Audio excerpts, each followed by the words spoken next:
अस्सलामुअलैकुम दोस्तों, जैसा कि हम मौलाना हज़रात की स्पीचेस तो सुनते ही रहते हैं और हमें सुननी भी चाहिए, क्योंकि कुरान और हदीस सुनने से इल्म में इजाफ़ा भी होता है और ईमान ताज़ा भी होता है। लेकिन कुछ मौलाना हज़रात हमें मन घड़त किस्से कहानियाँ सुना रहे होते हैं और हम उन्हें सच समझ लेते हैं, जिससे हमारा अकीदा और ईमान ख़राब होता है। आज के इस वीडियो में हम आपको मौलाना हज़रात के 5 ऐसे ही किस्से कहानियाँ सुनाएंगे जिन्हें शायद आपने पहले भी सुना हो और सच समझ लिया हो, लेकिन इनका हकीकत से दूर दूर तक कोई ताल्लुक नहीं। नंबर 1। ऐसा दोस्तों, जिन भाइयों को ये एतराज़ था कि इस बार ईद का चांद रात 11:30 बजे क्यों नज़र आया था, तो इसकी वजह ये मौलाना साहब बयान कर रहे हैं, जिसका हमें तो पता ही नहीं था। हज़रत शेख अली इब्ने हेती फरमाते हैं कि मैं 29 रमज़ान को आपकी बारगाह में गया तो मैंने देखा कि एक खूबसूरत जवान बड़ा सजा धजा था और बड़ा खुश खुश था। तो वो जो है वो निकल करके जा रहा था। मैंने कहा, हज़रत कितना खूबसूरत है, कितना सज धज गया है और कितना खुश है, कौन था ये? गौस पाक मुस्कुरा के कहते हैं, वो ईद का चांद था, वो कोई इंसान नहीं था। वो कौन था? ईद का चांद था। और मुझसे इजाजत लेने आया था, हजरत 29 को निकलना है कि 30 को निकलना है? अच्छा जी, चांद अब्दुल कादिर जिलानी रहमतुल्लाह अलैह से इजाज़त लेता था कि 29 को निकलूँ या 30 को। अब्दुल कादिर जिलानी रहमतुल्लाह अलैह तो जिंदा रहे 87 बरस, तो इससे पहले चांद किससे इजाज़त लेकर निकलता था और इसके बाद किससे इजाज़त लेकर निकल रहा है। दोस्तों, सूरज और चांद अल्लाह के हुक्म से चलते हैं, ये झूठी और मन घड़त बात है। सामने बैठ के सुनने वालों को भी थोड़ा अकल से काम लेना चाहिए। नंबर 2। अब कोकब नूरानी साहब को सुने। जनाब फरमा रहे हैं कि एक बाबा था जिसका नाम था बाबा धनक्के शाह। मनसेरे का रहने वाला था, जिसने 20 बरस तक कुछ भी खाया पिया नहीं, और बाबे का जिसको डंडा लग जाता था उसका काम बन जाता था। आप पहले इसको सुने, इसके बाद आपको इसकी हकीकत बताते हैं। पहले वफात पाई है, मेरे ख्याल 3 साल ही हुए हैं। बाबा रहमतुल्लाह ने, मानसेरे का रहने वाला था, नाम था रहमतुल्लाह, उसको बाबा धनक्का कहते थे। कोई बैठा हो यहाँ मानसेरे का तो जानता होगा। कराची से लोग गए, वजीर आजम गए, सदर साहब गए। बाबा डंडा मारता था ना, जिसको डंडा लगता था उसका बेड़ा पार हो जाता था। उस बाबे ने, लोगों ने वहां रह के देखा, 20 बरस कुछ खाया पिया नहीं, पानी का घूंट भी नहीं, पानी का। दोस्तों, जब ये वीडियो इंटरनेट पर अपलोड की गई तो मनसेरा के रहने वाले कई लोगों ने कमेंट किए कि जनाब, हम बाबे धनक्के को अच्छी तरह से जानते हैं।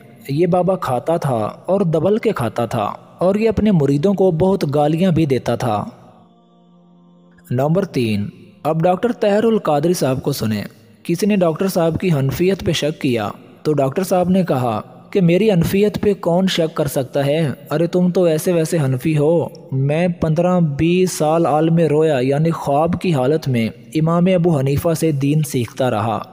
का आलम तो ये है कि मैंने तो आलम रोया में कोई 15-20 साल के लगभग का अरसा इमाम आजम रजी अल्लाह तआला अन्हु की शागिर्दी की, आपसे पढ़ा हूं। आलम रोया में बराह रास्त तलम्मुज़ का शरफ मिला है, आलम रोया में बतरीके मनाम। तो मैं मर सकता हूं। ये ख्वाबों का शहजादा है। 15-20 साल तक मैंने इमाम अबू हनीफा से ख्वाब के अंदर उनसे इल्म हासिल किया, उनका फैज़ हासिल किया। ये ब्रिंगम में बयान किया और 3-4 महीने बाद हैदराबाद में बयान किया। तो कहने लगे कि 9 साल तक मैंने इमाम अबू हनीफा से ख्वाब के अंदर इल्म हासिल किया। आलम रोया में, ख्वाब में, आलम रोया में अल्लाह की इज्जत की कसम, ताजदार कायनात के नालैन पाक की कसम, आलम रोया में 9 साल तक इमाम आजम अबू हनीफा से पढ़ा हूं। अगर मसलक अफराद पर आ जाए, अगर हम सुन्नी नहीं, रूए जमीन पर किसी मां ने सुन्नी पैदा ही नहीं किया। नंबर 4। अब एक और माशूर व मारूफ मन घड़त किस्सा सुने। जुनैद बगदादी सतह आप पर चल रहे हैं, पानी पर चल रहे हैं, या अल्लाह یا اللہ کا ورد کرتے ہوئے پانی پر چل رہے ہیں. ایک شخص دیکھتا ہے، وہ کہتا ہے حضرت آپ پانی پر چل رہے ہیں، یوں چل رہے ہیں جیسے انسان زمین پر چل رہا ہوتا ہے. پڑھ رہے ہیں یا اللہ یا اللہ یا اللہ. وہ شخص کہتا ہے جنید بغدادی میں نے بھی دریا پار کرنا ہے، مجھے فرمائے میں بھی کچھ پڑھوں. فرمایا تو پڑھتا رہے، یا جنید یا جنید یا جنید یا جنید پڑھتا ہوا پانی پر وہ بھی چل رہا ہے.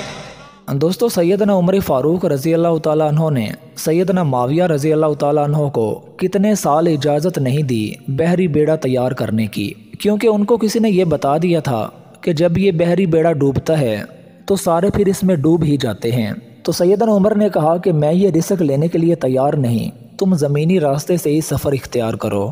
پھر تو جنید بغدادی کا نعوذ باللہ صحابہ سے بڑا مرتبہ ہے، نہیں تو سیدنا عمر کہتے کہ یا اللہ پڑھو اور سمندر پار کر دو، بحری بیڑا بنانے کی کیا ضرورت ہے. دوستو، یہ دنیا بے قدر ایفٹ ہے، یہ کرنا پڑے گا دنیا میں، تو ایفٹ تو کرنی پڑے گی.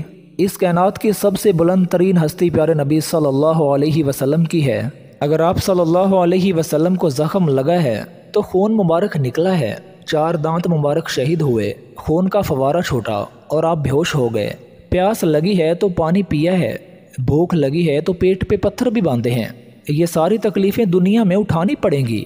تم یہ من گھڑت کہانیاں سناتے ہو کہ ایک نگاہ اٹھائی تو یہ کر دیا، دوسری اٹھائی تو وہ کر دیا. اگر یہ کام ہوتے تو اتنی تکلیفیں صحابہ کو کیوں اٹھانی پڑی؟ یا تو پھر کہہ دو کہ ان بزرگوں کے درجے صحابہ سے افضل ہے نعوذ باللہ، اور یا پھر ایسے قصے کہانیاں سنانا چھوڑ دو. نمبر 5، اب ایک اور کوکب نورانی صاحب کا من گھڑت قصہ سنیں جس کا عبد القادر جیلانی رحمۃ اللہ علیہ سے کوئی تعلق نہیں. کتاب میں موجود واقعہ، آپ کے پاس ایک مائی آئی، ایک خاتون آئی، اس کا بچہ آپ کے مدرسے میں پڑھتا تھا. غوث پاک مرغا کھا رہے تھے لیکن آپ ہڈیاں نہیں توڑ رہے تھے، ہڈیاں الگ رکھ رہے تھے.